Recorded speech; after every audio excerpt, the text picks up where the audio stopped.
Banyak cara mengisi waktu menunggu berbuka puasa seperti yang dilakukan oleh komunitas Lodaya Airsoft Indramayu. Mereka mengisi waktu ngabuburit dengan cara berlatih perang dengan menggunakan senjata replika.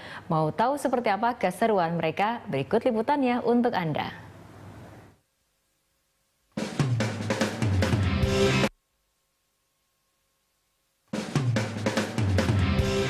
Menanti waktu berbuka puasa akan terasa begitu menyenangkan bagi para anggota komunitas Lodaya Airsoft atau LAS di Indramayu.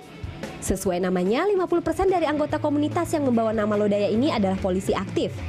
Setiap sore hari selama bulan Ramadan ini, mereka mempunyai agenda rutin berupa bermain perang-perangan.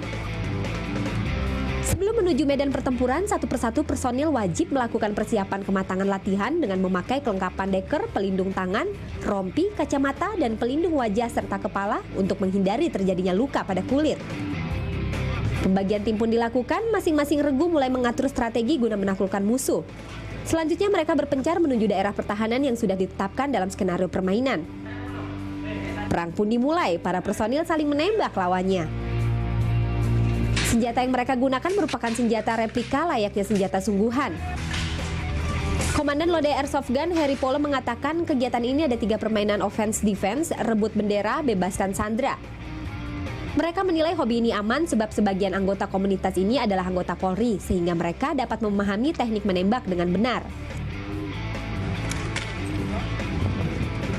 Di samping kita satu hobi ya, bertemu dengan teman-teman satu hobi, kita juga istilahnya bisa berolahraga di sini, baik itu fisik maupun kita dari segi emosi dan sebagainya, gitu benar-benar kita dicoba di sini. Seperti melatih kesabaran, mengendalikan diri, serta mampu berbagi dan membangun kerjasama dengan sesama teman. Canggih Hakare, Berita 1 TV, Indramayu, Jawa Barat.